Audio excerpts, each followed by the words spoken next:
Hey everyone, it's Quad again. I will be bringing you another replay, 1 versus 1 on Zelda Caverns between VileSpanishiwa and FnaticMSITT1.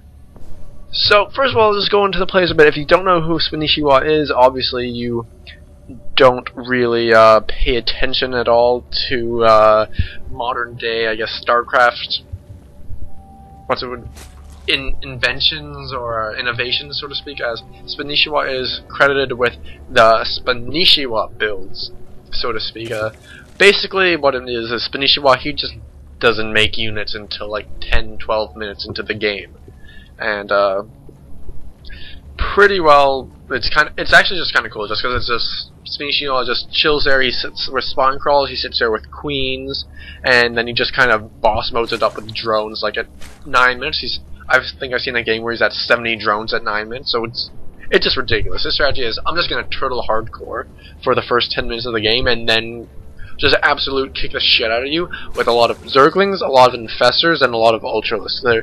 You don't really see too much Roach Hydra action going on for in Spanishiwa's play, so it is actually quite interesting to see. And for TT1, he's pretty good Protoss. I think he is playing in Korea. He's been getting a lot of flack. I'm not sure why I don't follow him too much, but from what I do know is that I think he is Canadian. He's known to be fairly innovative. He's pretty damn good. He's most likely he's in the GSL. I'm not sure which code he is in, so I cannot say for that. And already, I would like to say this is kind of interesting, as TT1 is not going to wall off at this gateways, and he's actually going for a 2-gate. Appears that he actually might know Spanishiwa's style here, as at least from what I've seen from Spanishiwa games, or at least so-called Spanishiwa style games, is that it just seems to be really vulnerable to early pressure, at least until those first couple of this is actually really weird, until those first spawn calls come up. But there's a Cybercore, and there is the gas, so TT1 is not doing some sort of all-in zealot rush by any means at all. And while Spanishiwa is doing his normal Spanishiwa-ness, no gas, he won't grab those until like what, 40-50 supply, and pool will be finished in time, most likely to stop the zealots as they do come. And the second gateway has finished, so most likely 2 zealots will be coming out, and Spanishiwa does steal the gas, which is a great thing to do with Zerg. There's no real reason not to. And actually, no, it's not going to be Zealot. It's going to be double Stalkers. Actually, no, this is an even better read into Spanishiwa's play than I actually had already previously thought, because if you know that your opponent doesn't get gas, if you ever scout your Zerg opponent, whether you be Terran or whether you be Protoss, and there's no gas by like this time where gas has just gone down now, say if a probe had just been in the base until now, you know, speed's not going to be done until what, 6-7 minutes in the game. So if you attack with straight Stalkers, or if you attack with Marines or Hellions, you have freedom to run away whenever you want. Like, TT1 could walk in with 4 Stalkers, you can pick off Overlords, you can pick off Queens, pick off Drones, pick off Zerglings, and still run away and be fine, which is my guess what we're going to see here as these 2 Stalkers do come in, and they can do quite a bit of damage. There is a Overlord which does get to the safety here, and a couple Zerglings will go down. Spanishiwa is starting a spawn call a little bit late, and he might actually lose one of these Queens or 2, and Queens actually don't do bad damage by any means, as this Stalker has already lost all of its shields.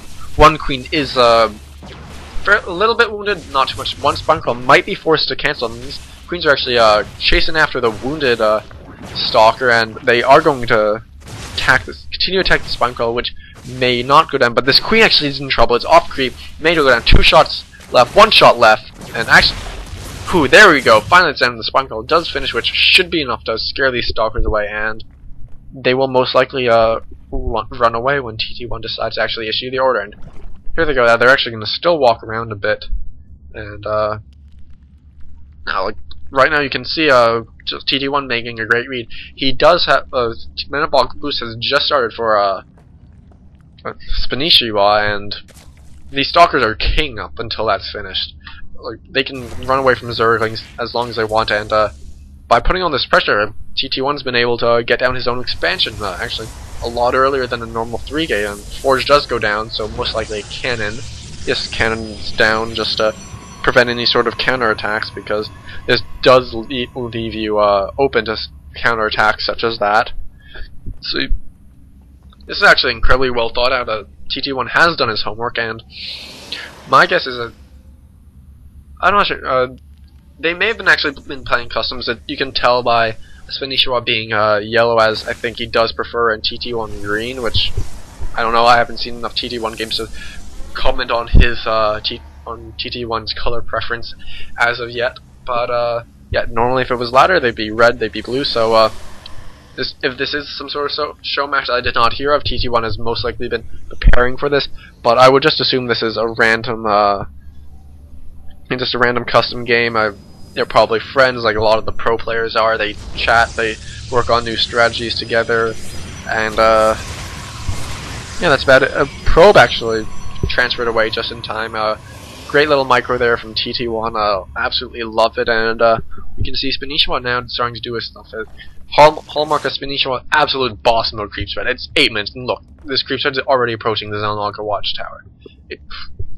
Actually, now this is a confusing spot. I have absolutely no idea why this expansion would go down here. I'm sure TT1 is quite aware of it.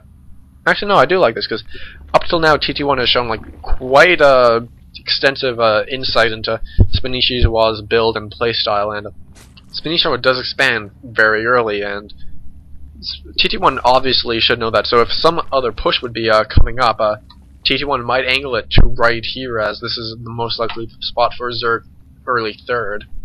And that's actually it. And TT1 actually is pushing forward. There is a probe here, so this will be quite a considerable attack. +1 has finished. I'm completely missed that was going on. So this will be some sort of 6 gate, I believe. 1, 2, 3, 4, 5. No, just a 5 gate with a +1, not a 6 gate at all. But this is actually not good for Spanishiwa. He has not quite gotten to the time where he wants to be pushing or really be making those units. He only has 47 drones, which is quite low by him. I'm not quite sure why it's so low. And how many spawn crawlers are there? There's 2 spawn crawlers and just 3 queens at the front, and Zerglings are starting to be made. 20 Zerglings, but there's no higher tech, there's no Roach Warren, and this was just going to come by him straight in the ass. The lair has just started, so there's no possibility of Hydralisk or anything else at all to stop this. So Spanishiwa will be relying on queens and Zerglings, and this just might not be. There's enough sentries to force field and these Zerglings just for eternity, just about. And Guardian Shields do go up, force field down on the ramp. Just 2 spine rolls, just a couple Zerglings come in. Spanishiwa is in a world of trouble. Perfect force field. They block the Zerglings off. They're going to do no damage. They're just going to take back. Spanishiwa wisely going for the flank around, but more force fields are just likely to come down, or actually, yes, force fields do go down, and Stalkers will take some hits from the Zerglings, but absolutely nothing is dying. I don't think any units have been lost for TT1 this battle, and Spanishiwa, he's straight up dead, and there's a GG, and wow, TT1 showing that the Spanishiwa build is by all means not invincible in the slightest. And you can check out the units lost tab. Yeah, what, 5 units lost? So that would be what, maybe 2, 3 zealots in a sentry or 2, compared to the whole freaking game for Spanishiwa. So I don't know, if you're Protoss, you're having trouble playing against Spanishiwa styled ZVP, this is the game for you. Because TT1 took a look, took a look at Spanishiwa's playstyle, knew exactly what he needed to do, executed to perfection, and completely destroyed him. Like, you can't say that this was close in the least. This is a one-sided fall, and as some other famous casters would say, who I don't want to mention because I want my own fame to grow and grow and grow, is simply that you learn the most from the games that just fall over and are just not close at all, as you can see here. Or what TT1 did, early pressure with some stalkers to why can't I speak, to exploit the immobility of the Zerg's forces to gain some map control. He could have picked off Overlord, but Spanishiwa was careful with it, and then followed up with an attack just as Spanishiwa's lair is finishing, so there's no way that any other tech units are and actually wins the game just seconds before this +1 armor finishes, which is quite good, as the Zealots do have the +1 attack, which makes them 2-shot the Lings. Not that they actually really fought the Lings too much, as those force fields were just so awesome. And so anyway, thank you for watching. I'm Quad as ever. Hope you enjoyed it. Peace out.